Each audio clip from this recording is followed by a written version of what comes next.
సాముద్రికం. పట్టు వదలని విక్రమార్కుడు చెట్టు వద్దకు తిరిగి వెళ్ళి చెట్టుపై నుంచి శవాన్ని దించి భుజాన వేసుకొని ఎప్పట్లాగే మౌనంగా శ్మశానం కేసి నడవసాగాడు. అప్పుడు శవంలోని బేతాళుడు, రాజా, భవిష్యత్తులో మంచి యోగం ఉందని తెలిసినవాడు సాహసించి ఎలాంటి విజయాలైనా సాధించగలడు. ఇందుకు నిదర్మనంగా నీకు కేదారుడి కథ చెబుతాను, శ్రమ తెలియకుండా విను అంటూ ఇలా చెప్పసాగాడు. ఒక చిన్న రాజ్యంలో ఒక సామాన్య కుటుంబంలో కేదారుడనే యువకుడు ఉండేవాడు. కుర్రవాడు, స్ఫూరద్రూపి, మంచి తెలివితేటలు గలవాడును. కానీ అతనికి ఏ పని యందు ఆసక్తి లేదు. ఎప్పుడు ఏవో పకటకలలు కంటూ ఉండేవాడు. కేదారుని గురించి అతని తండ్రికి పెద్ద విచారం పట్టుకున్నది. నిక్షేపమంటి కుర్రవాడు ఎందుకు రాణించకుండా పోతాడనుకొని తన విచారాన్ని ఒక మిత్రుడితో చెప్పాడు. ఆ మిత్రుడు పేరు ప్రతిష్ఠలు గల పండితుడు. ఆయన ఒకనాడు కేదారుడింటికి వచ్చి కేదారుడితో కొంతసేపు అది ఇది మాట్లాడి, చూడు బాబు, నీకు జీవితంలో గల ప్రగాఢమైన కోరిక ఏమిటి అని అడిగాడు. దానికి కేదారుడు, బాబుగారు, నాకు చిన్న చిన్న కోరికలేమీ లేవు. నాకున్నదల్లా ఒకే కోరిక. మన రాజుగారి కుమార్తె భూలోక రంభాని చెబుతారు. ఆమెను పెళ్ళాడాలని నా కోరిక. రాజుగారికి పుత్ర సంతానం లేదు కనుక ఆమెను పెళ్ళాడేవాడు రాజుగారి అనంతరం రాజ్యం కూడా ఏలుతాడు. కానీ నాది గొంతమ్మ కోరికే, అది సఫలం కావటం సాధ్యం కాదు అంటూ ఒక నిట్టూర్పు విడిచాడు. పండితుడు, అలా ఎందుకు అనుకోవాలి? ఏది, నీ చెయ్యి ఇయ్యి, రేఖలు చూస్తాను అన్నాడు. కేదారుడు ఆయనకు తన చెయ్యి చూపాడు. పండితుడు దాన్ని చాలాసేపు పరీక్షించి, నీ కోరిక గొంతమ్మ కోరిక కాదు నాయనా, నీకు రాజయోగం ఉన్నది. నువ్వు రాజకుమార్తెను తప్పక పెళ్ళాడుతావు, రాజు అవుతావు అన్నాడు. పండితుడి మాటలు వింటూనే కేదారుడు ఉత్సాహంతో, అలా అయితే నేను రాజకుమార్తెను కలుసుకొని నన్ను పెళ్ళాడమని అడుగుతాను అన్నాడు. పండితుడు నవ్వి, పిచ్చివాడా, ఘనమైన పనులు అంత తేలికగా సాధ్యపడతాయా? నీకు రాజకుమార్తె ధర్మనం కూడా దొరకదు. దేనికి తగ్గ కృషి దానికి జరగాలి. ముందు నువ్వు రాజుగారి కొలువులో చేరు. క్రమంగా ఆయన విశ్వాసానికి పాత్రుడివై ఆయనకు సన్నిహితుడివి కావాలి.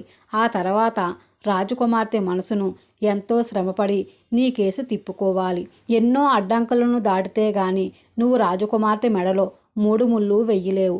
అందుచేత తొందరపడకు. ఎంతో ఓర్పు, పట్టుదల చూపి నీకు రాసిపెట్టి ఉన్న యోగాన్ని సాధించుకో. విజయం తప్పక లభిస్తుంది అన్నాడు పండితుడు. ఈ మాటలు విన్నాక కేదారుల్లో పెద్ద మార్పు కలిగింది. ఎప్పుడు మన్ను తిన్న పాములా ఉండేవాడు కాస్త చురుకుగా తయారయ్యాడు. అతను రాజుగారి ధర్మనం చేసుకొని తనకు ఉద్యోగం ఇవ్వమని అడిగాడు. అతన్ని చూసి రాజుగారు ముచ్చటపడి రాజభవనంలోనే ఒక చిన్న ఉద్యోగం ఇచ్చారు. సాధ్యమైనంత త్వరగా రాజకుమార్తెను పెళ్ళాడాలన్న లక్ష్యంతో కేదారుడు తన విధులను ఎంతో శ్రద్ధతో నిర్వహించుతూ వచ్చాడు. రాజుగారికి అతని మీద మంచి అభిప్రాయం ఏర్పడింది. ఆ రాజభవనం తనది కాబోతున్నదనే దృఢ విశ్వాసం ఉండటం చేత అక్కడ జరిగేదంతా తనకు సంబంధించిందేనన్నట్టుగా కేదారుడు ప్రవర్తించేవాడు. ఏ విషయంలో ఏ లోపం జరిగినా సహించేవాడు కాదు. అవసరమైతే తనకన్నా పెద్ద పదవుల్లో ఉన్న వారిని సైతం విమర్శించేవాడు. ఈ కారణంగా రాజుగారికి అంతఃపుర స్త్రీలకు కూడా అతనంటే పూర్తి నమ్మకం ఏర్పడింది. త్వరలోనే రాజుగారికి రాణిగారికి కేదారుడు అంతరంగక సలహాదారుడు అయిపోయాడు.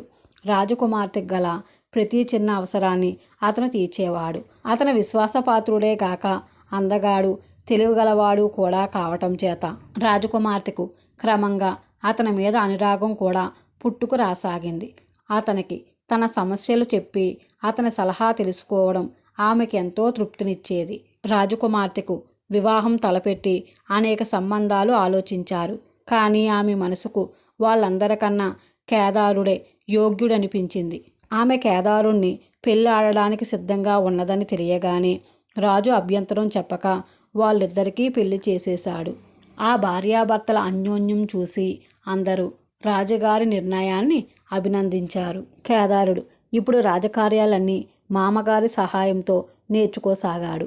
అందులో కూడా అతను ఎంతో శ్రద్ధాశక్తులు కనబరిచి రాజుగారికే సలహా ఇచ్చే స్థితికి వచ్చాడు. కొంతకాలానికి ముసలిరాజు చనిపోయాడు. కేదారుడికి రాజ్యాభిషేకం జరిగింది. కేదారుడు కన్న కలలు ఫలించాయి. అతనికి పూర్తిగా సంతృప్తి కలిగింది. అయితే ఈ సంతృప్తి ఎంతో కాలం నిలవలేదు. క్షత్రియుడు కానివాడు తమకు సాటివాడయ్యాడని ఆగ్రహించి పొరుగున ఉన్న రాజులిద్దరూ ఏకమై కేదారుడి రాజ్యం మీదకి దండెత్తి వచ్చారు. కేదారుడికి భయం వేసింది. శత్రువులతో ఏదో విధంగా సంధి చేసుకొని వారికి సామంతుడిగా ఉండిపోతే తనకు వచ్చిన నష్టమేమిటని అతను అనుకున్నాడు. ఇంతలో అతనికి తన తండ్రి స్నేహితుడైన పండితుడు గుర్తుకు వచ్చాడు. కేదారుడు ఆయనను సగౌరవంగా తన వద్దకు పిలిపించి, బాబుగారు, మీరు ఒకప్పుడు నా చెయ్యి చూసి చెప్పినది అక్షరాలా నిజమైంది. ఇప్పుడు నాకు యుద్ధం దాపరించింది. మరొకసారి నా చెయ్యి చూసి నేనీ యుద్ధంలో గెలుస్తానో ఓడిపోతానో చెప్పండి అంటూ తన చెయ్యి ఆయనకు చూపాడు. పండితుడు నవ్వి, పిచ్చివాడా, నాకు నిజంగా సౌమిత్రికం వచ్చిననుకుంటున్నావా? రాదు అన్నాడు. కేదారుడు నిర్ఘాంతపోయి, మీరానాడు నిజంగా నా చేతిలో రాజయోగము, రాజకుమార్తెతో పెళ్ళి చూడనే లేదా అన్నాడు. లేదు నాయనా, అదంతా ఒట్టి నటన, మోసం అన్నాడు పండితుడు. కేదారుడు మరేమీ మాట్లాడక పండితుడికి అంతులేని కానుకలిచ్చి పంపేసి యుద్ధ సన్నాహాలు చేసి తన శత్రువులను చిత్తుగా ఓడించాడు. బేతాళుడు ఈ కథ చెప్పి, రాజా, నాకొక సందేహం.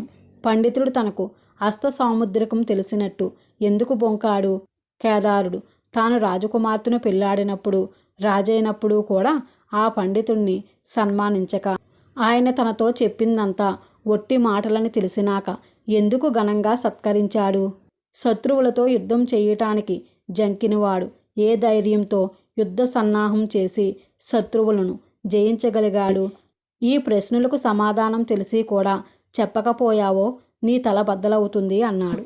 దానికి విక్రమార్కుడు, కేదారుడు పగటకళ్ళ కంటూ కూర్చోకుండా అతనిని ఏదైనా చెయ్యటానికి ప్రేరేపించటానికి గాను పండితుడు సాముద్రికం వచ్చినట్లు నటించాడు. కేదారుడి గాఢమైన కోరికేమిటో ముందుగా తెలుసుకొని ఆ కోరిక సఫలమయ్యే గీత చేతిలో ఉన్నదన్నాడు. ఆ ప్రేరణతోటే కేదారుడు కృషి ఆరంభించాడు. ఆ కృషి నిజంగా సఫలమవుతుందని పండితుడు అనుకొని ఉండడు. అది సఫలం కావటం నిజంగా కేదారుడి ప్రయత్న బలమే. ఆ పండితుడు తనకు సాముద్రికం రాదని చెప్పేదాకా కేదారుడు తన చేతి గీతనే నమ్ముకున్నాడు. అందుకే అతను యుద్ధం చేయటానికి ఇష్టపడలేదు. కానీ తాను రాజకుమార్తెను పెళ్ళాడటము, రాజు కావటము తన కృషి ఫలితమే అని తెలిసినాక కేదారుడికి ఆ పండితుడు చేసిన సహాయం అర్థమయ్యింది. అందుకే ఆయనను సత్కరించాడు. తన ప్రయత్నంలో అతనికి విశ్వాసం ఏర్పడింది కనుక యుద్ధ సన్నాహం చేసి విజయం సాధించాడు అన్నాడు. రాజుకి ఈ విధంగా మౌనభంగం కలగగానే బేతాళుడు శవంతో సహా మాయమై తిరిగి చెట్టెక్కాడు.